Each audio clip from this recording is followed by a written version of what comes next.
Hey guys, when it comes to seances, channeling, necromancy, or any other attempts to communicate with spirits, our default mode is to attempt to contact the people that we knew while they were alive.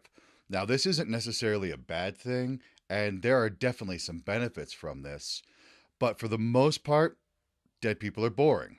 I discussed this in a previous video. Check it out if you haven't already, and you'll find out why using ritual seances to contact the dead may not be the best thing to do. Now, remember, I'm Kedrick Olson, author of Runes for Transformation, founder of Galdracraft. You will probably know me all these years from working on Norse mysticism, runes, that sort of thing, but you may not know that I also have lived an entire life working with spirits. I grew up in a haunted house. I knew seances from a very young age. It's just not something I've been very forthcoming with, and I'm trying to fix that now by sharing with you my personal experiences and my personal understanding of working with many spirits over many years. Now, to help you better understand why dead people are boring, over the course of the next few videos, I'm going to share with you some of the common ways dead people present themselves when we make contact. I hope this actually helps you to understand what happens to the human soul when it makes a transition from life to the afterlife. Now, what you really need to come to understand is that the human soul is actually very resilient and it can be quite strong when it is coherent. But when we encounter moments of trauma, there's a process of fracturing that takes place. And death can be the most traumatic thing a person ever experiences. Now, another aspect of the soul is that it can take on things. It can take on attachments, energy packets, other little bodies, thought forms, sendings, servitors. It's basically various other things that bog down and prevents a person to actually live their own authentic life. Now, keep in mind that there's a universal process that similarities attract and perpetuate. We hear so much opposites attract. No, similarities attract and perpetuate. So you draw to you the things that are in alignment with your emotional and energetic states. So the vitality is important for you to maintain the state of higher being so that you clear your energy patterns as often as possible daily, if not multiple times a day, because we all, including me, pick up attachments that we don't want. Now, many people don't know that they need to do this, and they don't do it. And because of that, some very strange things start to happen to their energy being, their soul, their spirit, ghost, whatever you want to call it. They're just various words used in different ways by different people to mean basically the same thing.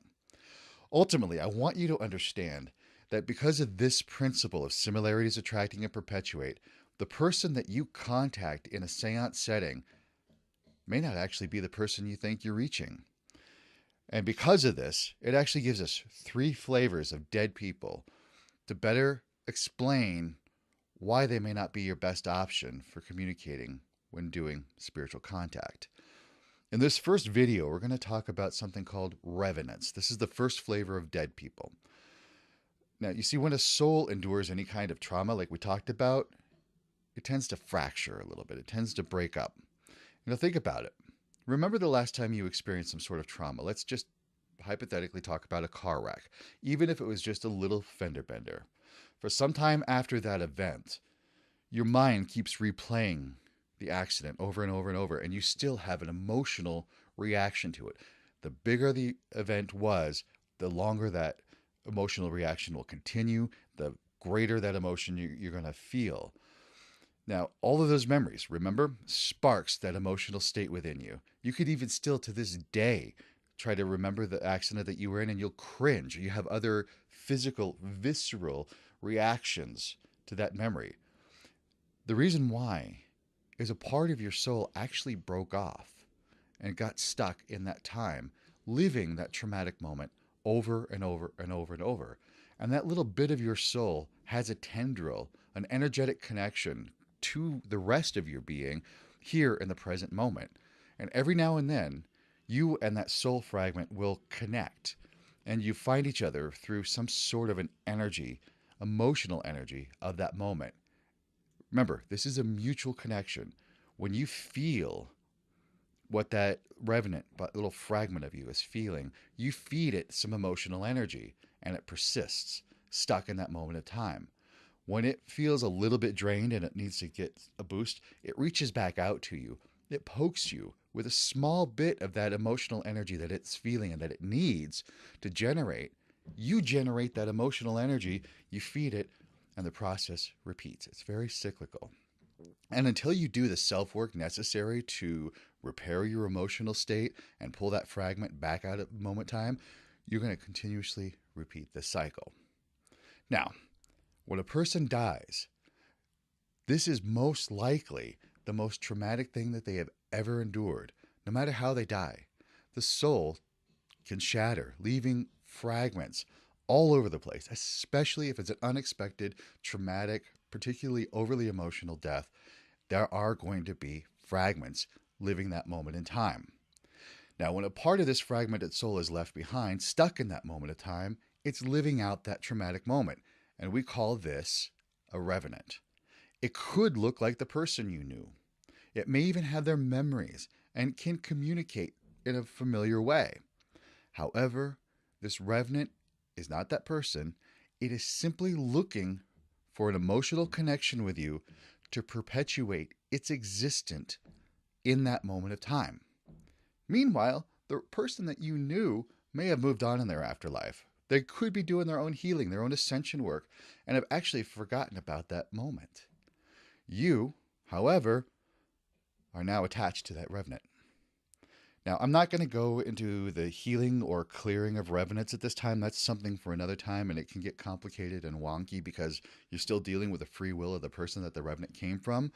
I just want to caution you that when you reach out to connect with a loved one, you may actually be connecting to a revenant that wants to create an emotional attachment to you so that it has the emotional energy it needs to keep reliving that traumatic moment over and over and over and over, because that's the only life that revenant has ever known.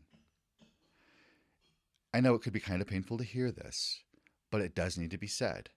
Sometimes the moment of death is so traumatic for a person who is unprepared for it that the soul fragments so much that there might actually not be really anything left of that person.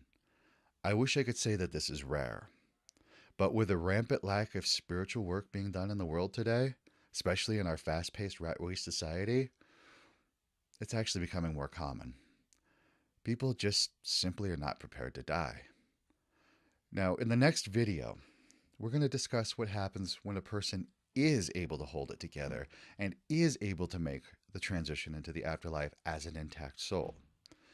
Now, if you like what you've been learning so far, please click subscribe, click like, share this video with everyone you know that will benefit from this information. And if you're looking for more information and you want to stay in the loop on future releases, just follow the link in the description. I'm going to have more stuff for you coming for sure. And in the meantime, hail and thank you.